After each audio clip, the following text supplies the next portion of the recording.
Welcome back, fellow armchair generals. This is Gamer 1745 here with my continuing playthrough of WarPlan. We're planning the war. Okay, well, we're starting for this because I was just fiddling around here and saw something that definitely remembered seeing this from last time. Interceptors at maximum advancement. So I went to go look. Oh, there's no more research for Germany or Italy, but. And you can see year 45 here for investment here. You need to manually take these down. I wish that would be an automatic. I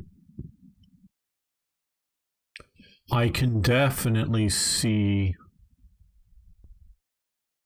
the idea that maybe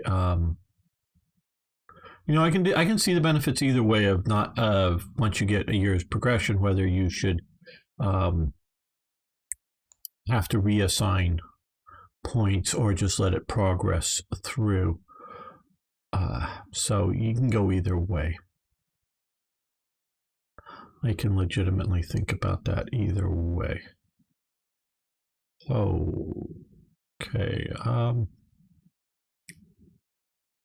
We're in 41. We're pushing pretty far ahead on a lot of these. Escort fighters for Germany, well.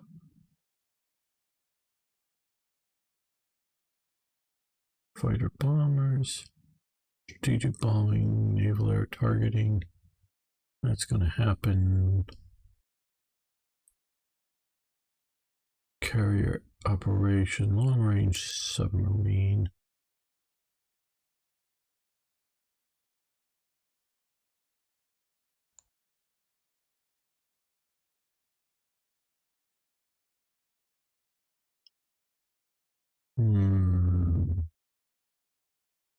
We're definitely doing well here.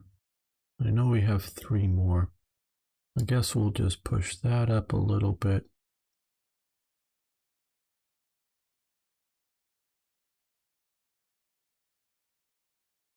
Oh, we could do this. That's probably what would be a good thing. Detection and electronics. Okay. We'll do that. So I just wanted to make sure that everybody sees that if you get there, you need to, or you need to more manage it on your own. Okay, so now we are well into winter in the northern front here, but there's still combat to be done.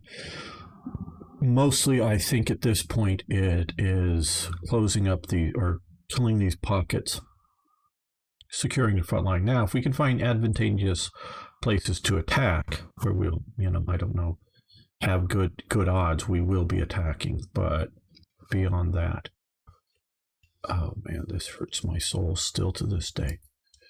I'm going to fall back out of Stalingrad, but maybe I should be thinking it the other way around. We weren't stupid enough to stay in Stalingrad and get cut off. That may be how I should think of this. Okay, well,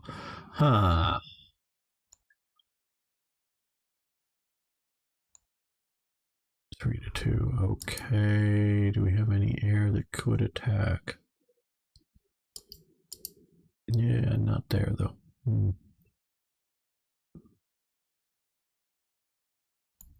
Oh, they can do it from back there. Okay. In the snow, it's not as well as or as effective as it would be without it, but still. It was somewhat effective. Okay.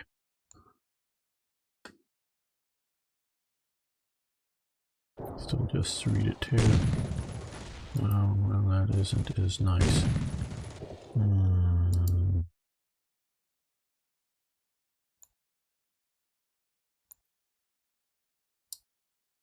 They'll be able to move up. Okay.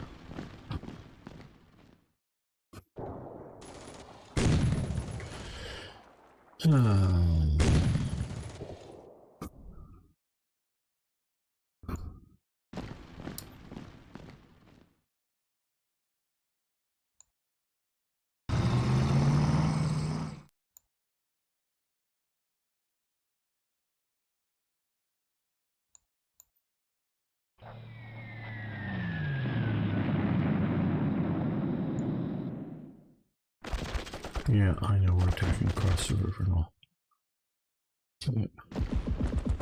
Well, okay, that at least got us to there. Okay, now. Okay, well. Well.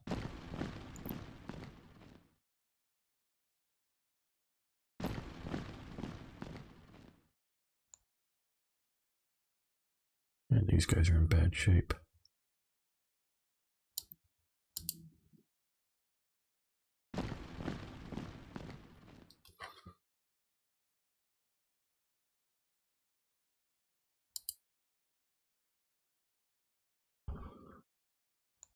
Yes, this is our problem right here a little bit.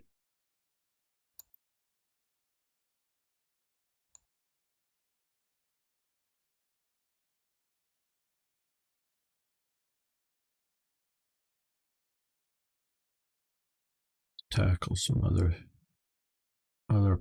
problems first, or other situations.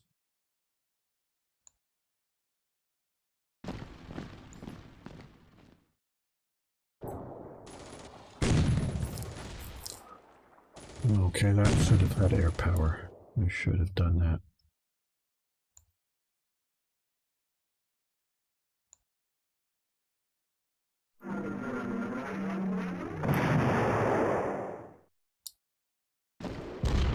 Okay, that got pushed back. Now here.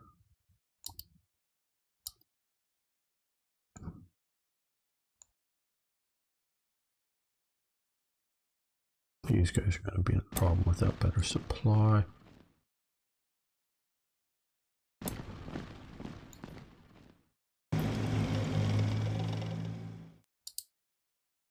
Well, they could retake that, I guess, but we don't know how much good it will do them.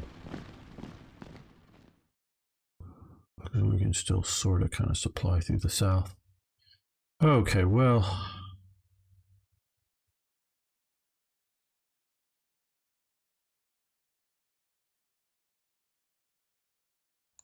Use the air power.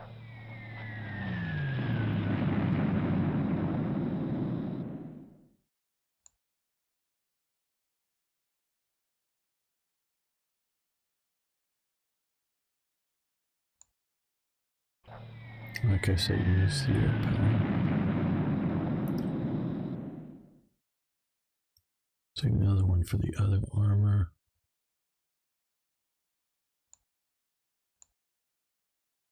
Area's too far away.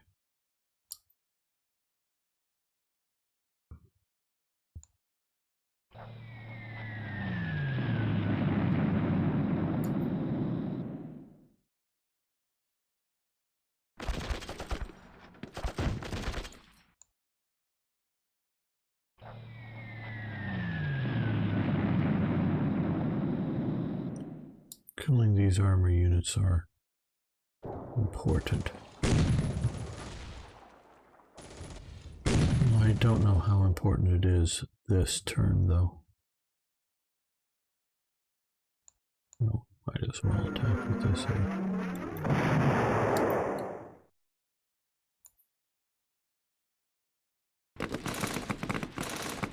Okay, well they held.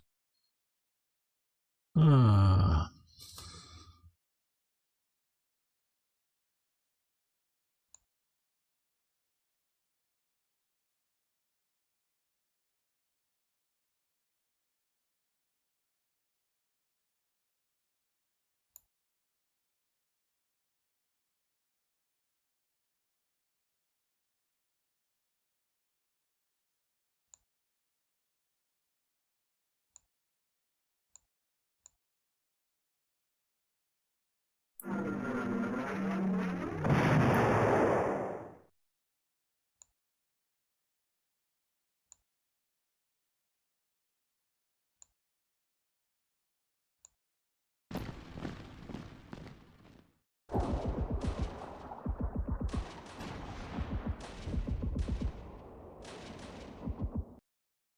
Okay, well, that's pushed them somewhat there.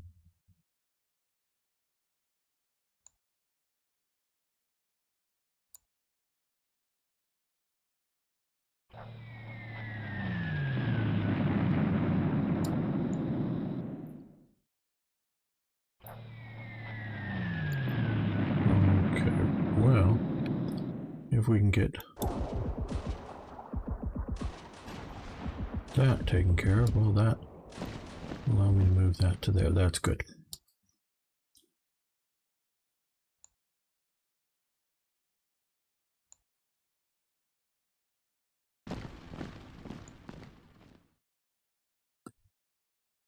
Yeah, we don't need a one-on-one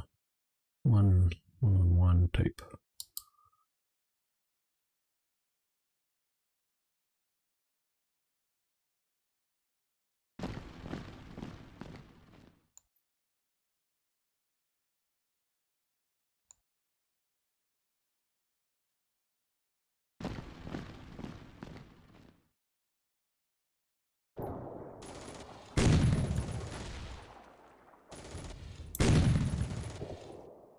Oh, that's as far as I'm pushing it this turn.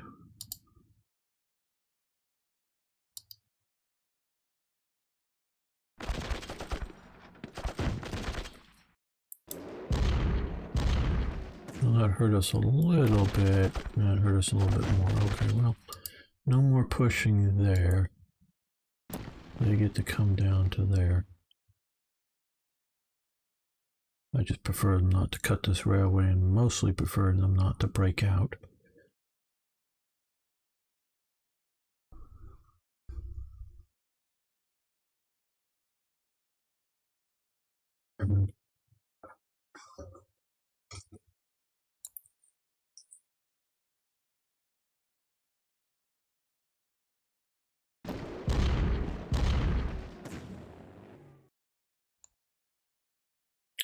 Not allowed them to move up to there with no longer in zone of control.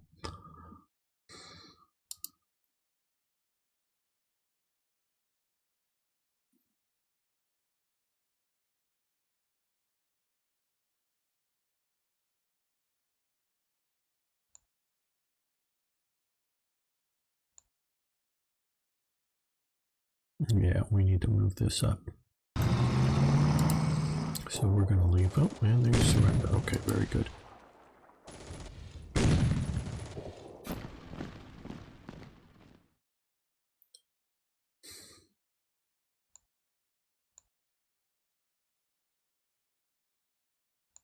I am a bit worried about partisans, so we'll move you up because you're doing a little better than these guys, which we're going to keep back here. Yeah, Rostov, that looks like a good. Yeah, I'll keep the Turks back here. Let them be more ready for fighting on the front lines. Okay, you come in here, you come up to here, you come up to here. Get all of these guys in their command zone.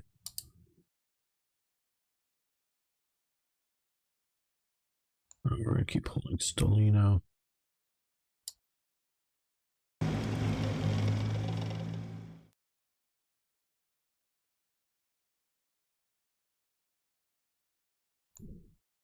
Yeah, reasonably good command.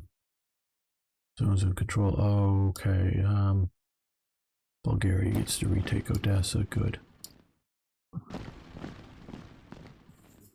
From a partisan uprising.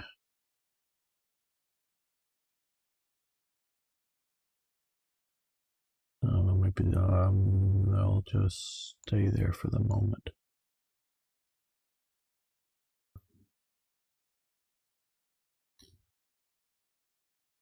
Okay.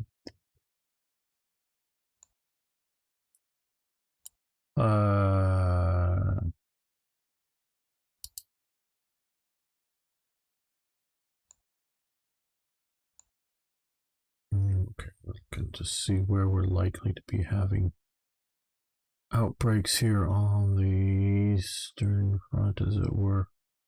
Okay, anti-partisan force down here might be good. We already have this.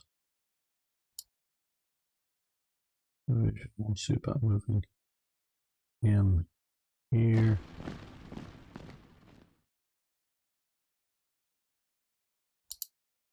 They can come that way, they can come this way.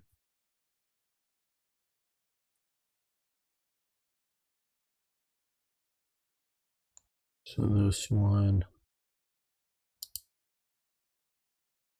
rail movement. I'll bring you all the way to, okay, temporarily cutting that road off. I'll come down here with you. And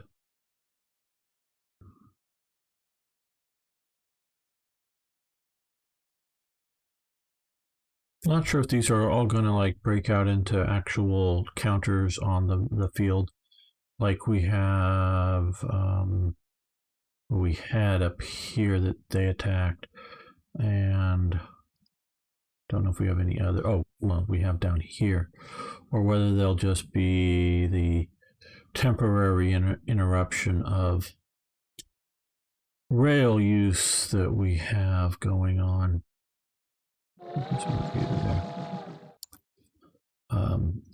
In places like we see in Western Europe. Both things I think are happening. I just don't know which is which at what time. Okay, naval operations. We're going to come down to here with you. We're going to move over to here. Now, okay, good. We have the Polizei division, which when it was first formed, yes, it was under SS control, but it was, oh, we can move this supply, but it was just a Polizei division made up of policemen. Now, the police were nominally under SS control, but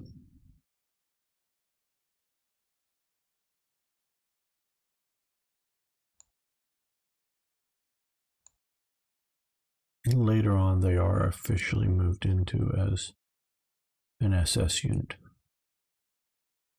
Early on, you can tell because they're wearing sort of SS uniforms, sort of, but have the sort of police collar tabs, which in black and white photos look like army collar tabs, but they're actually a different color.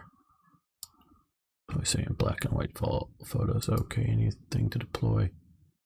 No, not for the Italians, and I don't think there's any other nations that we have deployment for. Let's check other possible fronts. Well, they're slowly getting their strength up. These guys are slightly ahead of them. Good.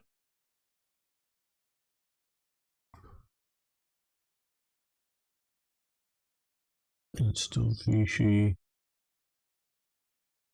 Okay, somewhat confident down here. Maybe that's overconfidence then. But I don't know. I have not watched other playthroughs or to see how big is December 5th, December 7th. We're coming up to the Japanese attack, I presume. I don't see why not. Okay. Let's look at production here. Oh no, let's look over here. Okay, 2 more armored corps and a mech corps coming, and then 2 infantry corps. Germany, Italy is just a coastal corps. We have our replacement submarines coming out. We have more merchant vessels.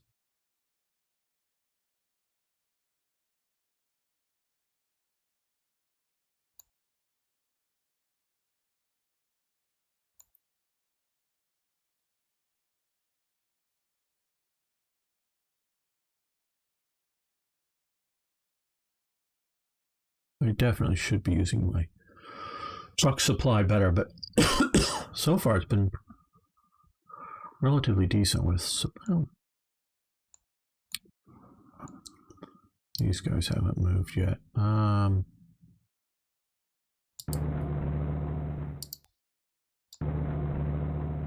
Because those are some that I was sort of worried that we're pushing deep in.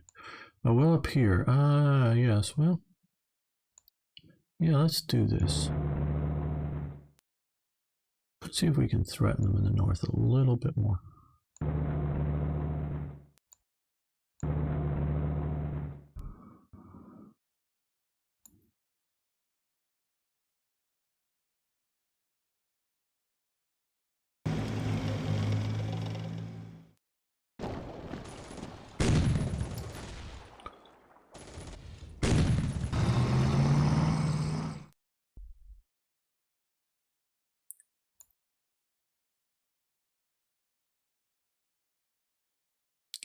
Two to one, just not overly good enough. These guys, well.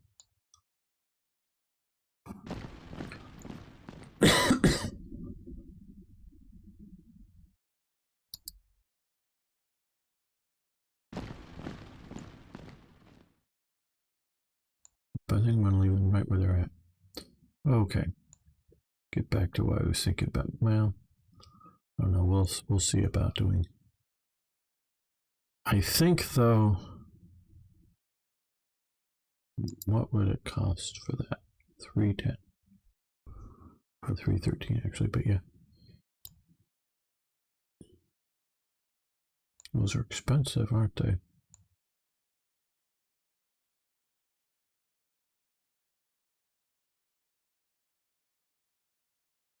Well, right now, yeah.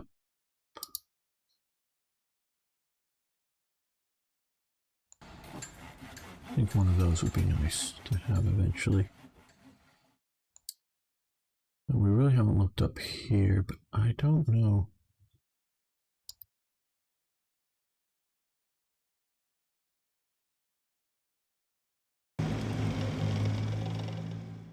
What much more we could or should do. Well, you should go somewhere.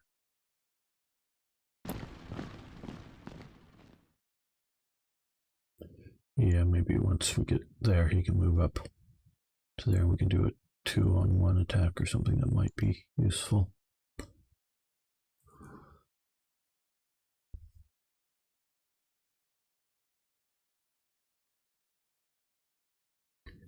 Yeah, with winter here, Moscow is taking this, in my opinion, is off the table. Maybe some guys are good enough that you could organize that to be a better thrust, but I'm just not seeing it with the winter effects.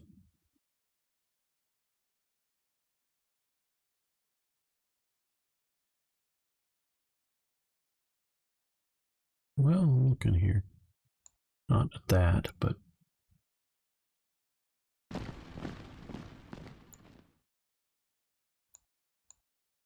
okay.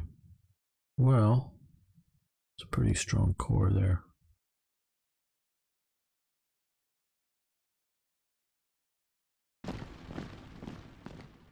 It's a pretty weak one, so we'll attack it.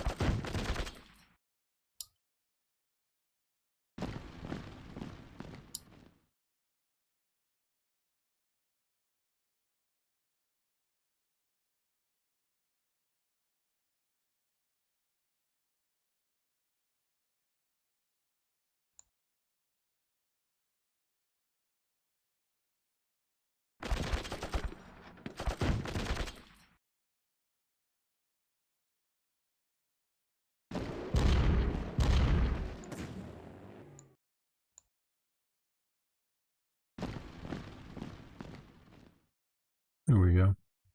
I know we're holding the front line with cores here, but these guys are pretty damn weak, and we're threatening their rear a bit more than anything else.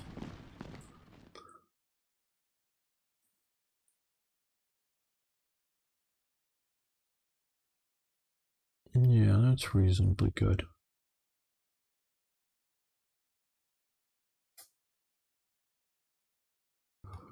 All right, let's come back here. Look at the Italian stockpile too. They're basically dumping everything into upkeep for their exhausted armies. Okay, well, I think this is good. We've done the subs, naval commitment. We have some air fighter coverage there. We have at least some reaction force. North Africa, because it won't be until sometime in 42 that we'll see an invasion, earliest I would say from the Americans. And unfortunately, no, I don't think we're going to put the Soviets down before the Americans come into the war, which of course that's the great hope.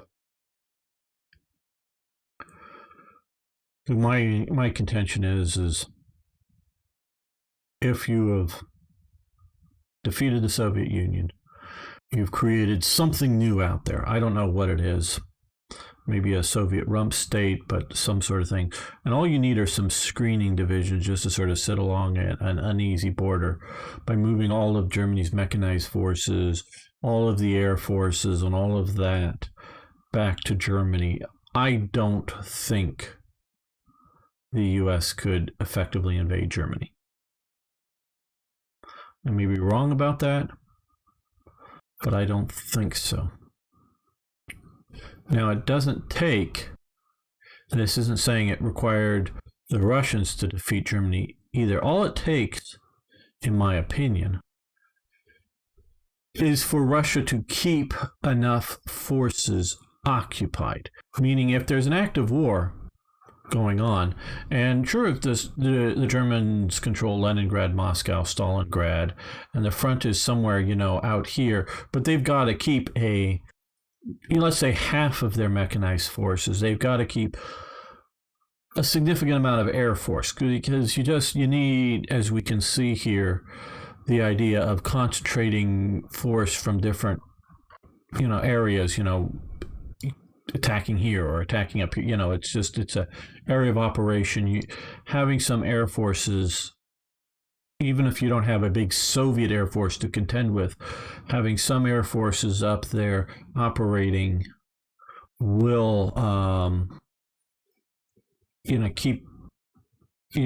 necessary for any sort of active operations. And of course, if you can, whether it's through Murmansk and Archangel, or if there is the, Anglo-Soviet invasion of Iran to move a lot of supplies that way, or even the Vladivostok coming across and the air bridge there. They brought a lot of Aero Cobras over and other things because you can keep America's problem is not production. Unlimited production. One of my friends said the other day about America. Well, it's not unlimited, but it is heavily limited. And see, the deceptive thing about America and a lot of the people that were running the world then, and I'm thinking of people like Churchill, but a lot of others, grew up and thought about America, the cowboys expanding into untamed lands, and it was just sort of this colonial frontier place. And I know Hitler had some of that viewpoint. And in ways, that's what America was in 1914. Now, also remember, they are actively building the Panama Canal, which is a much more of an industrial engineering feat than the Suez Canal, which was earlier. But America's already building sure, we could build a bunch of Panama Canals now. We're much more industrially developed, the world, I'm talking about. But an industrial, almost to the point of a wonder at its time, that they were doing. And America was already doing that before the impetus of World War I. World War I really helps to industrialize America. It's already industrialized, the railways, a lot of that's going on, because the railways themselves help industrialize America, both in the railways to move resources, finished products around. So, before the railways, something that was made, say, in Massachusetts, they're for you Europeans, that's where Boston is and whatnot. Made in there. Yeah, maybe you could put it on a ship and send it somewhere. But probably most non sort of, I don't know, luxury type goods that are made in Massachusetts are going to stay in Massachusetts. And, we have a little bit of America here. Yes, here, Boston, Massachusetts, which is a fairly big place. Where like some of the Connecticut and some of the, well, Connecticut's out here, but Rhode Island is down here. Just really, one or two hex states. We have a few of those. And like this is New Jersey. These sort of, Philadelphia is not New Jersey, and that's part of Long Island there. But that's, these here are New Jersey. So some of these are small states. But New York, of course, is way back up into here.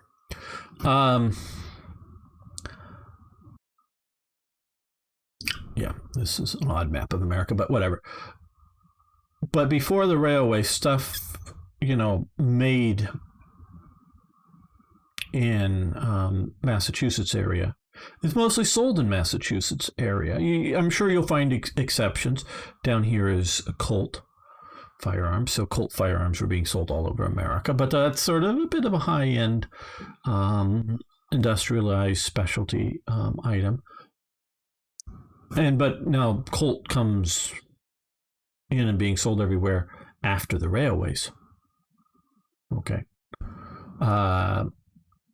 So that's definitely happened. But so before the railways, you really, you can't really expand a plant beyond or doubling its size, because making more goods doesn't necessarily help you. Yes, you can put it on ships. Ships, the seaboard, there's the whole triangle trade, there's a couple of different triangle trades, but Britain to Africa for slaves, and then over to the colonies to pick up molasses or whatever, or other things, and then back to Britain. Sure, there's a lot of that. Now, that's good seaborne trade, and there would definitely be some of that. So the railways really help industrialize America. Absolutely. But also, what happens is building the railways themselves industrialize America, is all the steel and maybe at first iron railways themselves are being made. And so that causes its own industrialization. So not just the ability to have, whether it's, making clothes. Now, most clothes, I think, in this time period, or in the 19th century in America are, a lot of them are made at home. One of my grandmothers very much continued to make clothing. Not that she didn't buy her own clothing, she did, but things like my father's shirts, well into the 1950s and later, she would make it. Now, she just, not that they could afford and did at times absolutely buy, store-bought shirts, but she liked, and was one of her skill sets, is to make things like men's shirts and whatnot, just not for sale or anything, but just for the family. And that was a common thing in the 19th century, even when things like, clothing like that, and a lot of trousers were much more simply put together back then, we're thinking. So there's a lot of localized production even after you get mass production going on. But with the railways of setting up a large manufacturing of shirts, and then you can just box them up or bundle them up or whatever, then put them on the railways and send them from Boston to New York or to Pittsburgh or however far west the railways have reached. And then the local general store, because it sold general products, could have store or factory made shirts that are store-bought shirts, and it could be done economically to go everywhere. So yes, the movement of goods and simply building the railways have industrialized America. The final sort of impetus is, of course, World War I, the arms plus other industrial goods that the war generates. So by the time you get around to World War II, America is highly industrialized. And I say America, and yes, that is true, but we could say the United States. And this is the one sort of deception. So for the first deception is a lot of people are still seeing America, including people like Churchill in World War II, have grown up with America being, Churchill did live for a while in the United States. And of course, his mother wasn't an American. So he, is half American. So he understands America more than most European leaders at the time, because for a while, even during Prohibition, he's living there for a few years. So he's living in, I think gets in an automobile, is hit by an automobile in America. So he's in America for quite some time, and where most, I would say 80%, 90% of British members of parliament have never been to America. That's going to color your viewpoints. And again, many of them are of Churchill's age, so they remember and grow up as Americans as sort of a pre-industrialized thing. So that's part of the problem with people. It really isn't like America deceiving the rest of the world, but the rest of the world there's a deception about what America is. And then the other thing is, when they went to war with America, they didn't go to war with one country, the United States. They effectively went to war with 48 other countries, because that's how many states there were back then. 48 more. And again, some of them are like a Rhode Island, and they're pretty small. And they're not, there's some industrialization in Rhode Island at the time. I think it's probably all gone now. But population-wise, okay, Rhode Island, maybe sort of equivalent to Denmark. Maybe it's not quite as populous. I don't know. I would say maybe as industrialized, but probably net contributing to America, it's probably like Denmark. Okay, so they go to war with 48 other countries by bringing them in. And so if we were to go, okay, it's Germany, Italy, Romania, Hungary, Bulgaria, Slovakia. We're going to not count Croatia because and Slovakia barely could count, but as a Axis country. Oh, and Finland. And let's even go Japan. And, well, do we want to go add in Thailand or Manchukuo? Hardly, but maybe. Maybe Manchukuo, they had a few 100,000 man army. Okay, all of these countries, yes. Against what other countries? And, we just now added 48 more countries that are fighting these countries. So you got to think of America in those kinds of terms. Every single state, by the time World War II starts out, is definitely as effective, if not more effective, than any one of the Baltic states. And then, of course, you have powerhouse states. California had even before the war starts, even before the war starts in Europe and they start building airplanes for Europe. Even before then, is an aviation center of development. I forget the year that it happens but the Spirit of St. Louis, the airplane that Lindbergh flies across the Atlantic, is made in California. So you already have, aviation industry going in California. And that's going, significantly. You have heavier industrialization up in the Northeast.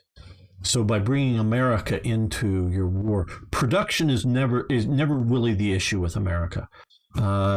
Sure, absolutely, they bring in women into the industrialized workforce. To the best of my knowledge, not at all in the production of things like steel. To the best of my knowledge. Now, I'm sure at the steel factory, because steel is a product, it isn't a resource. Iron, whether refined or unrefined, might be considered a resource, but steel is a product. Sure, the, shall we say, admin parts of the factory very well may get a little bit more cushioning with more women support. The, supplying, the men on the factory with, lunches and food, having a cafeteria on the factory, setting up second shifts and being able to run some of the auxiliary support maybe around a steel factory are women. But to the best of my knowledge, it's all all men still there. It's now in lighter industrial endeavors like aircraft assembly, like maybe small arms assembly. These are still industrial operations, but ones where the sort of critical muscle power isn't a thing, and it isn't a consideration. And you can't just simply, if it, let's say, takes 6 men to do something, you can't necessarily just throw 12 women with their equal or their lesser upper body strength, because you can't necessarily have 12 women get around whatever they're trying to pick up and move and lift. So, because I'm thinking of the Women's Land Army in Britain, where one of their things was tree cutting in Britain, and women got good at that. Got good at spotting what trees to do and what to take out of the forest. But it starts out, of course, with the traditional males, and the foresters would go this tree, and then mark them, and then the women would go in and fell them and cut them out. And they would take more women to do the same job than it would to do men. But that's fine, because you can have 30, 40, 50% more women for one tree felling project than you would have men, just because you have the labor. Mostly that is not kind of thing. It's not done in America. It is mostly, again, there's always exceptions. It's endeavors in which the body strength isn't a huge significant issue. It's, a lot of machine operating does not take a lot of upper body strength. And so women can do the work just fine. And so they get obviously moved into it, and there's various reasons for this. So, but even then, even without all of that, manpower in America is never stressed that hard, like it is in Britain, like it is in Germany, like it is in the Soviet Union. So production isn't the problem. And my contention is that even with America's production, and even with America's sort of ability to create super divisions, and a lot of them, meaning, as many half-track, Germany, Panzer divisions and Panzer Grenadier divisions, they're supposed to have Panzer Grenadier troop, battalions that are supposed to be driving around in armored half-tracks. Well, rarely, if ever, maybe a few, I'm thinking Panzerlehr maybe, or Liebstandarte SS maybe at some moment has 1 or 2 full battalions with complete numbers of half-tracks that they're supposed to have, and then they go into combat and immediately start losing some. But maybe at brief moments they did, but most of those divisions would have, depending on which battalion and which division, might have, some battalions have 2/3 the desired number of armored half-tracks, down to some Panzer Grenadier battalions have no armored half-tracks and are just simply having trucks. I mean, they're mostly all motorized for these units, but they just don't have enough of them. Where America, sometime, I think it's like around, I don't know, July, August, sometime in 1944, America stops building their armored half-tracks. They're looking around and thinking, we can't possibly, I've heard this years ago, so I'm a little fuzzy on any of the details, but I'd love somebody to correct me if I'm wrong. But we can't possibly think of what we could do with more half-tracks. We're giving as many as we can ship to Russia, and we have a reserve that we can, it's going to take us another 2 years, or I don't know. I'm just making that part up. But to ship more to Russia at the rate we can possibly ship them to Russia, we can't equip any more of our divisions with half-tracks, and even, potential losses of half-tracks. And remember, they're still in the planning element, thinking they still have to take on Japan. The planners don't know the nuclear weapons. And again, this is, around the time or before or after, but, D-Day. And, they still got more fighting to do. They're not sure by any means that they're just going to have the Great Crusade and march to Berlin. I mean, it's a fight, I should say a fight to Berlin, but, they don't know that it's not going to be pushed back. They're going to get pushed back out, and they're going to have to invade again. But they're looking around, and we can't possibly give any more half-tracks to the British. I mean, they're using a bunch of ours already, but they still like the Bren carriers. We can't, we just can't give away any more half-tracks. So they stop producing armored half-tracks. Because they just can't, they got so many sitting in fields, they don't know what to do with them all. Literally, they just don't I don't know. We could build a bridge. We could pretend we're ants and just start driving them into the ocean until we get a driving bridge across the Atlantic or something, to get to Europe. No, obviously they didn't have that many. But I mean, it's getting to the point that we just can't possibly think of what to do with more half-tracks. So they stop producing half-tracks.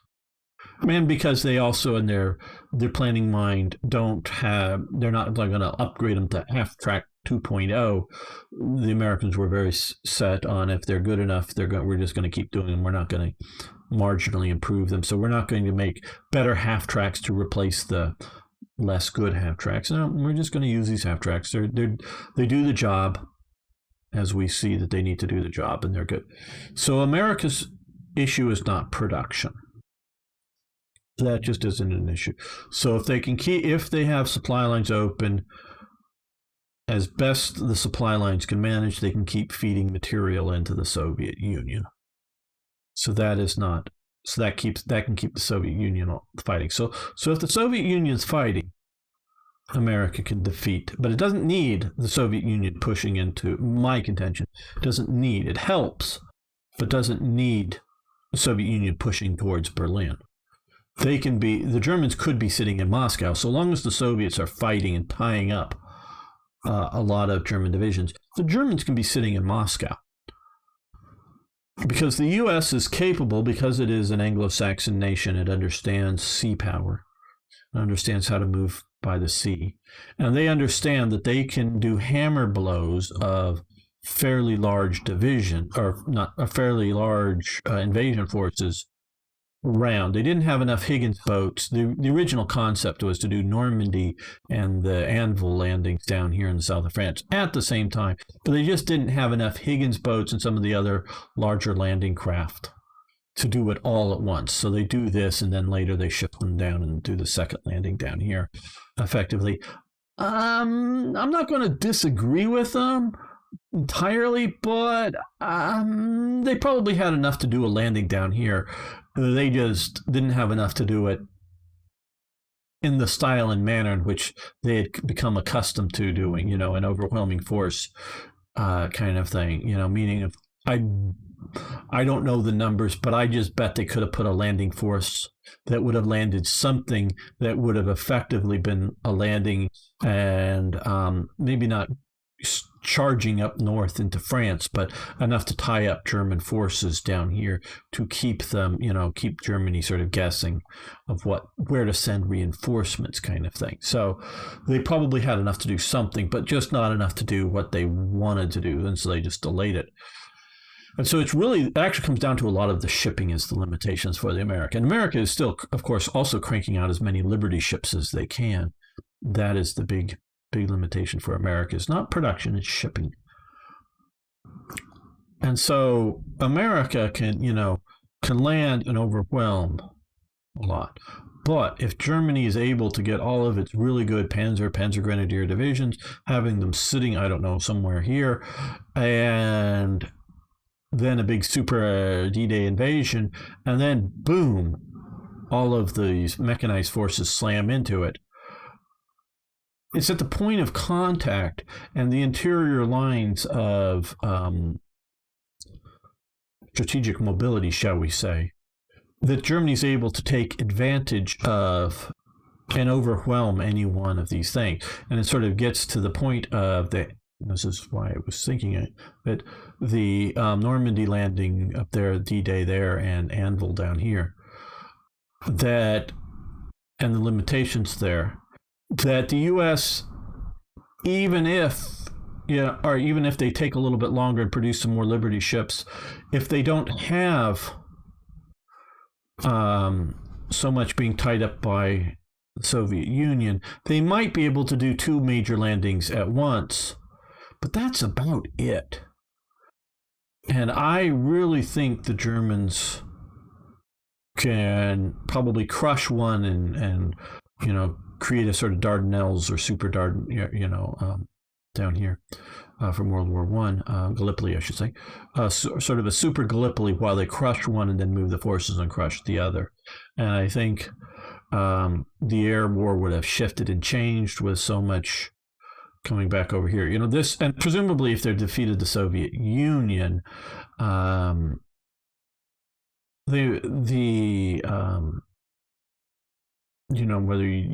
let's say you defeat them in 42 or something, you very well may have lost North Africa.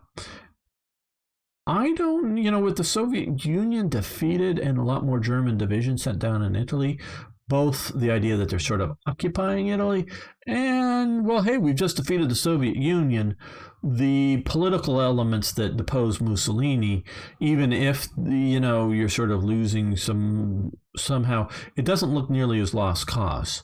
So I don't know that Italy collapses under that. And so if Italy is a fighting battlefield here,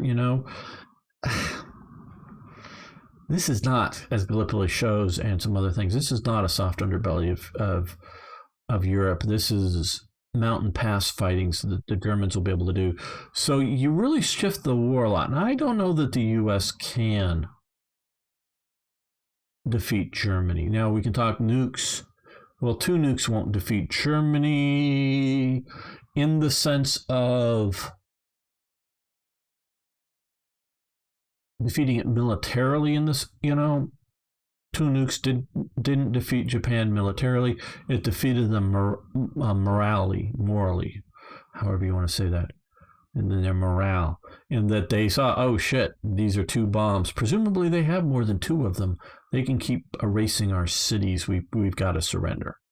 When they were really gearing up for the great fight in Japan, they were so gearing up for that, dogged island after island, just fight it until the Americans were willing to get terms.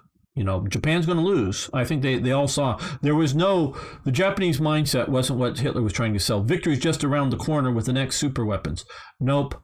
That wasn't my understanding. Again, I don't really read all the propaganda in the mindset, but my understanding of the mindset with the Japanese people, the Japanese government, the Japanese military is, we're going to make them bleed so hard for this. So we're going to defeat their armies, not necessarily push them out of Japan, maybe, but not, and we're not going to go reconquest the Pacific, but we're going to make them so bled white that they're going to willing to sign peace terms that won't be an absolute because America, well, was it Tehran or Iran or one of the conferences where they put out the joint statement of unconditional surrender. And that really digs everybody in on the Axis much harder. The idea of they won't do a World War I like thing with a negotiated ceasefire or a negotiated peace. No, it is unconditional surrender. And that goes for Japan as well as Germany and Italy.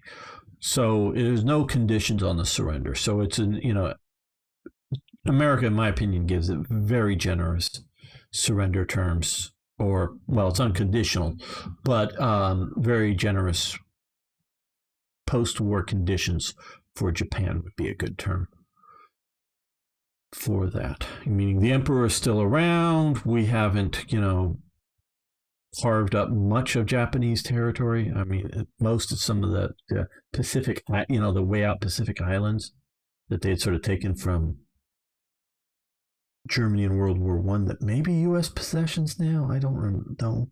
But mostly it's like, hey, yeah, Korea's independent. Formosa, Taiwan, whatever, is now going back to China.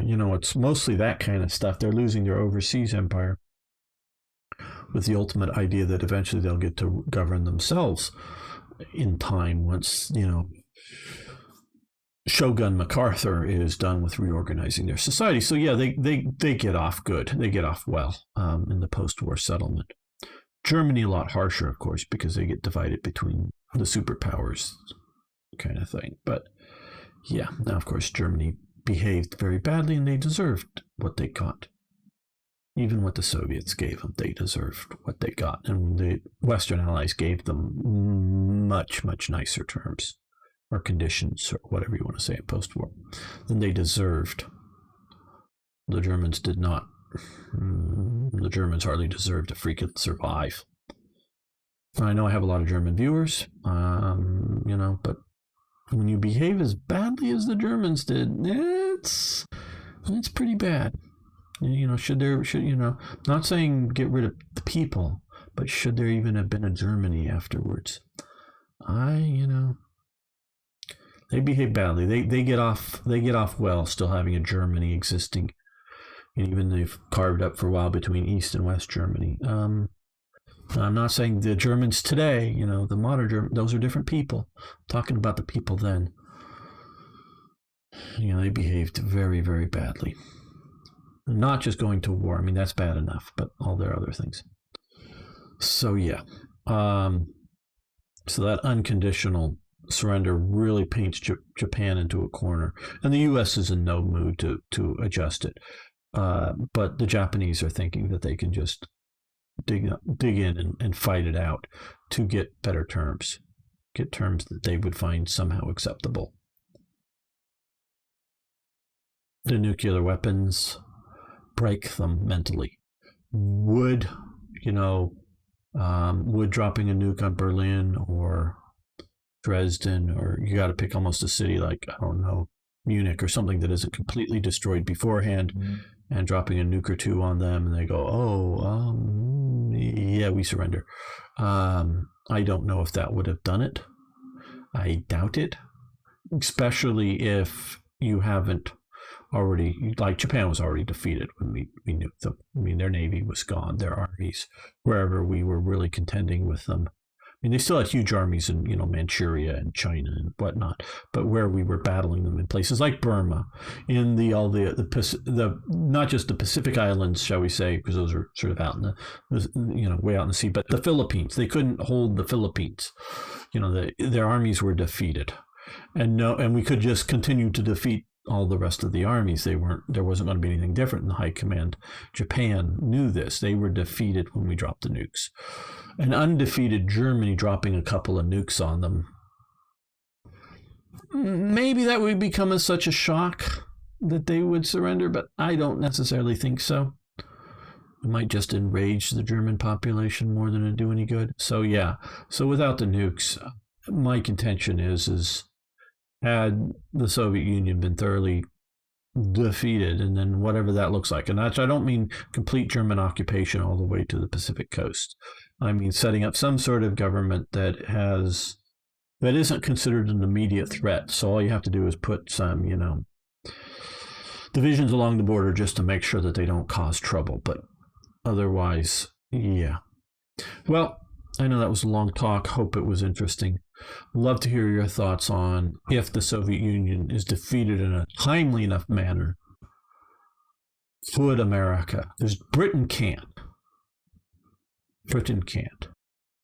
And it's just like Britain couldn't defeat Napoleonic France, even with Spain's help. And that Spain, even with all their mismanagement of their own, first starting out on the revolutionary, they started out anti-French Revolution, but once they realized they couldn't overturn that, they sort of jump on board with the French revolutionaries because they're just anti-Anglo, ultimately, anti-British, anti-Protestant, anti-whatever. And then fighting on the sides of the revolutionaries, and then later on the sides of Napoleon, and getting so thoroughly defeated, especially at Trafalgar, that they finally, we're out, tap out of the war, and then, Britain goes, okay. But then to have, France, it was Napoleon defeats himself partially, by putting his brother on the throne of Spain and getting Spain enraged. But even with all of that, that doesn't defeat Napoleon. It's only once he destroys his army invading Russia and taking Moscow And then the, German states uprising against him, the Battle of Leipzig, shall we say, call that. Or the Leipzig campaign, or whatever you want to call it there. That then drives Napoleon back to France, and then the armies marching into France and from Germany, and then there's still some more battles after that point, and then the French coming into Toulon. I mean, not the French, the British, and actually it's French, Toulon is Toulouse, coming into taking Toulouse. Mainly there were Portuguese units, most surely, and some Spanish units, I think, but it was mostly a British operation that takes Bordeaux from the French, while the rest of Napoleon's army is being defeated along the Rhine, I believe it is. That defeats Napoleon. Not the British aren't strong enough. The British aren't strong enough to defeat them in World War II. So if Germany either sits peaceably vis-a-vis the Soviet Union or defeats the Soviet Union, Britain has no chance of defeating Germany. The British Empire just can't do it without maybe them developing nuclear weapons that Germany doesn't, or something like that. But even if they build jet tanks or something, Britain isn't defeating Germany. It's America. And I know this is recorded just after VE Day, the 8th in Western Europe, the 9th in Russia. But yes, a lot of other nations, including defeated nations, do contribute to the war effort, absolutely. But the Dutch, the Danes, the Norwegians are not the victorious armies in World War II. They bled, they suffered, absolutely, but they did not cause or significantly materially help the defeat of Germany. Notice the term significantly. I didn't say they didn't help. They didn't significantly do that. The Soviet Union did not defeat Germany. In my opinion, the Soviet Union, if the Western Allies did not do massive bombing campaigns and did not do any significant European invasions, and Germany was able to swap divisions out from east to west, and recruit, I don't think the Soviet Union is going to march into Berlin. I don't think so. On its own, without massive amounts of Western material aid. So it's Western material aid, it's also Western troops, and functionally it's the U.S. that defeats Germany, in my opinion. I could be wrong, tell me why below. And with that, thanks so much. See you next time for more historical gaming.